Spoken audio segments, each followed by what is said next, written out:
Hey smokers, Drago1 here, and today we're going to be doing a review, or look at, or whatever you want to call it, of the Tyco VideoCam TVC 8000 item number 3000.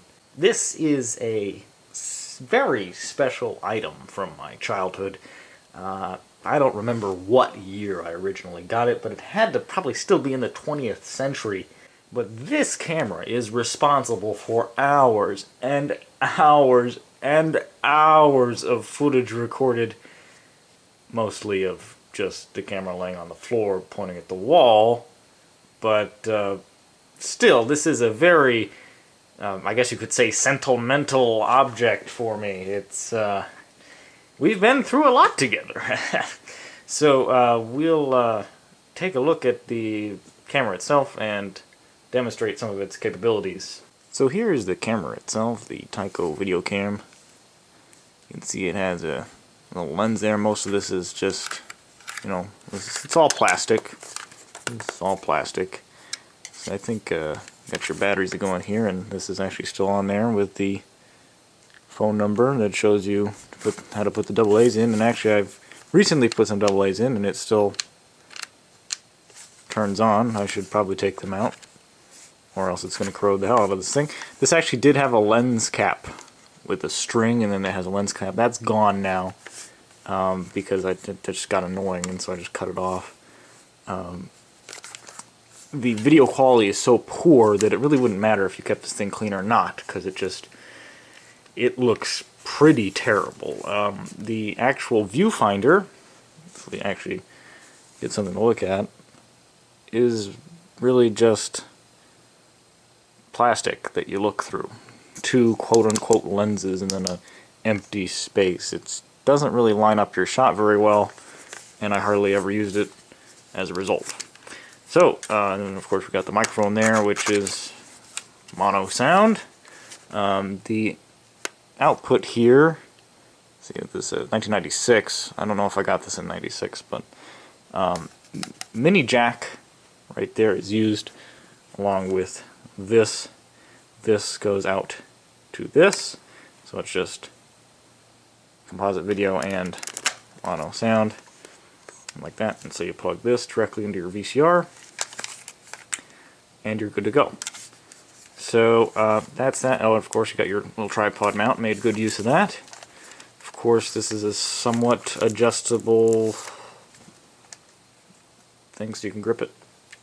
I didn't use that very often. Most of the time I just dropped it on the floor or kicked it around. You know, this thing is a tank. This thing survived like some serious drops and God knows what else. And it's still held together pretty well with pretty minimal scuffs and scratches. I can't really, or maybe I've just gotten used to the scuffs and scratches. I just accept that that's what it looks like now. Alright, so that's that. The manual is something I didn't find until more recently. The getting started guide goes over all the parts. This is actually a pretty good sort of manual thing here that goes over how to set it up, etc. And I was always wondering about this kid who likes to like record flowers. I don't know. Tells you how to plug it in depending on your setup. Tells you how to plug it in essentially, and basically all the stuff I already just told you. Weird thing is that kid kind of looked like I did when I was a kid, but you know, I guess that could be said of pretty much anyone. There's a tripod. Yeah, the tripod is unusual, and as a kid I didn't really know how to use it. I apparently didn't have the strength to pull these out of here at the time, but it came like that. So this was the tripod as it was, and you're supposed to wrap the cord if you had excess length around here. You can just wrap it around there. Save space, of course. This is the little lever that loosens this ball joint up, and you lock it in place, and it's tighter, I guess. I don't know. And then you can pull these out. Maybe there we go. And that's a tripod. You know, it's really stable. And there we go. And then if we put this on the tripod, which is something I hardly ever did,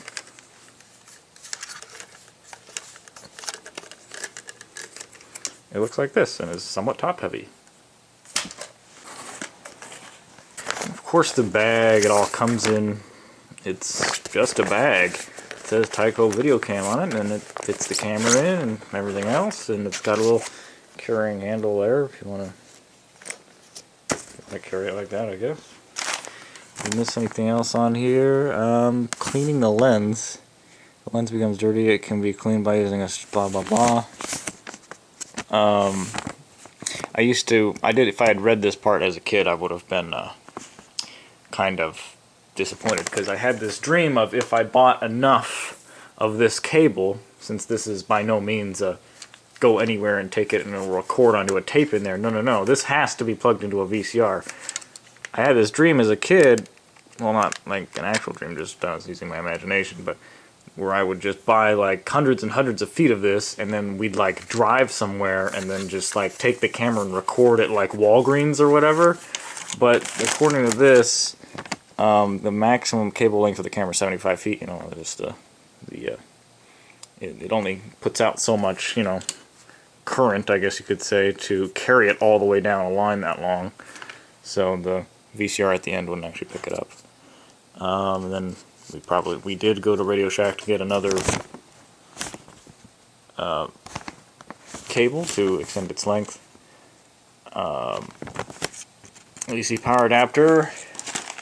Didn't get one, didn't come with it. I think it does say sold separately. This will save battery power. Compatible power adapters are available in most electrical appliance stores. So basically that's just giving you the blank check to use whatever you want. I don't know where I got this, but this seems to work just fine with these specifications. If you have one of these, you can just get one of these and it'll work. So this is actually possible to take apart. It's not something I ever did. I think this part will pop off, and this is like the place where you can change a jumper inside. I read on this guy's video.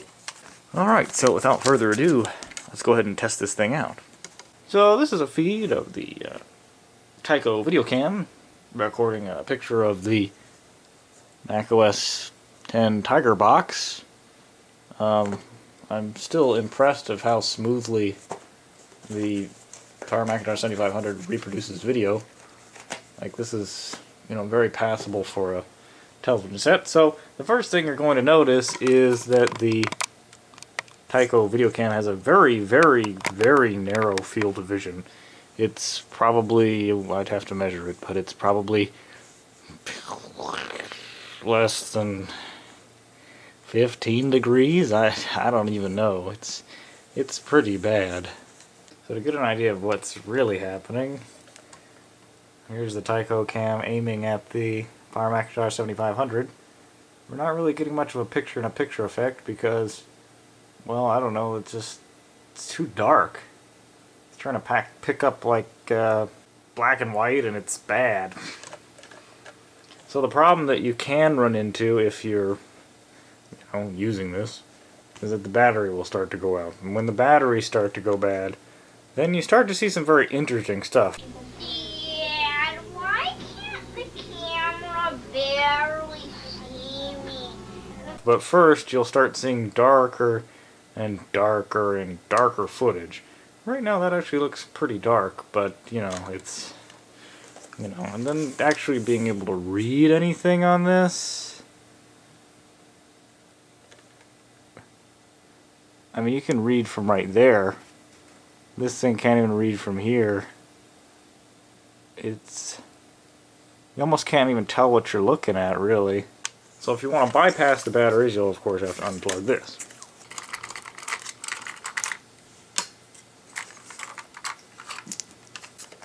So to ensure we have the optimal quality going on here, we're just going to plug it into the wall instead of using batteries, because I don't know how long those things have been in there.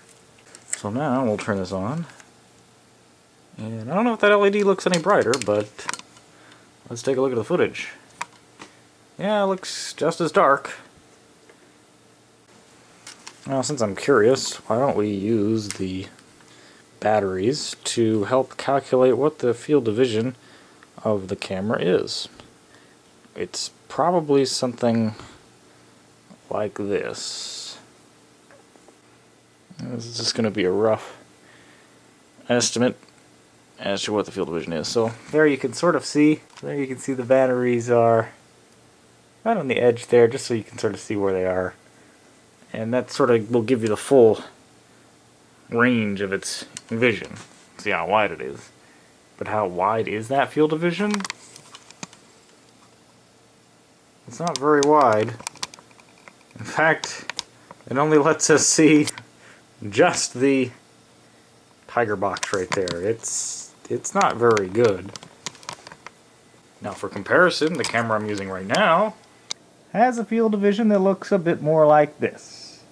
You can see the batteries and a whole lot more. Now obviously that isn't really that important because, you know, it's a toy from the 90s. So you can't really expect it to do, you know, that much. And selfies are a lot harder to detect because you can't even see my arm. If you want to know what I mostly used my camera for, it was this.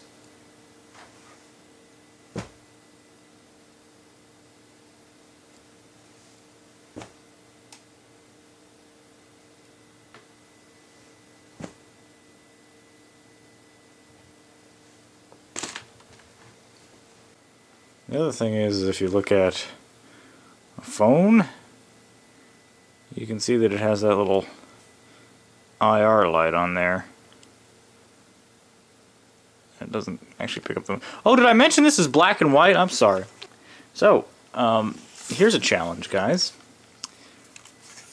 If you guys really... Shit. If you guys really, really want me to, I can use this camera to record a single video that I'm planning on making.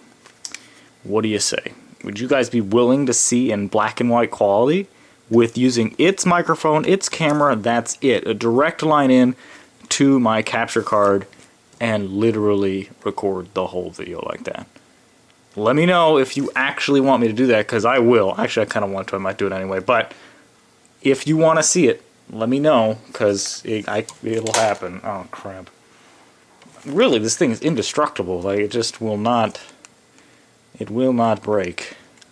And I think it was designed that way because, you know, you don't want kids to break it. Because, I mean, if you give a kid an expensive camcorder in the 90s, I mean, like, that's nonsense. I mean, they're going to break it. It's just... That's what's going to happen. So,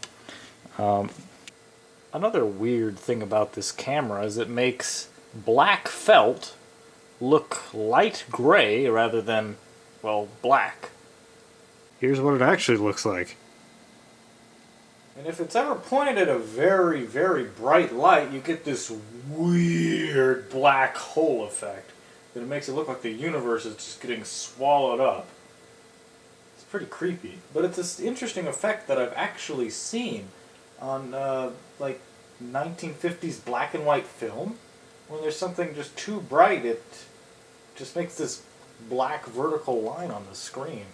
I'm sure there's some sort of terminology for what this is. I'll let somebody else answer that who knows what they're talking about. And right about now I should cut to the footage where I actually recorded stuff from this as a little kid, and actually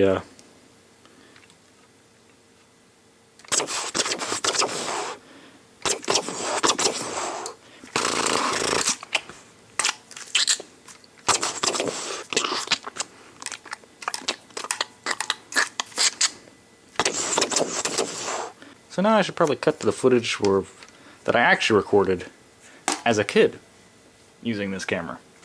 Trust me, it looks absolutely no different.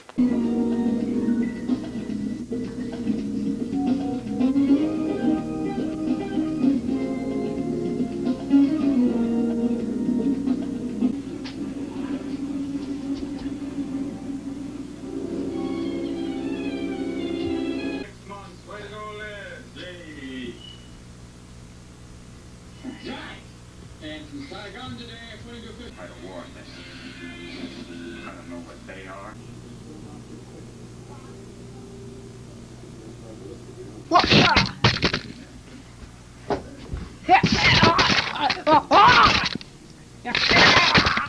Well, thanks. thanks for watching. This has been the review slash whatever you want to call it for the Tyco VideoCam. It's been a wonderful childhood friend for many, many years. I recorded a bunch of absolutely useless footage that has taken me literally years to try and sift through, as evidenced by this pile right here. I haven't watched any of it for years.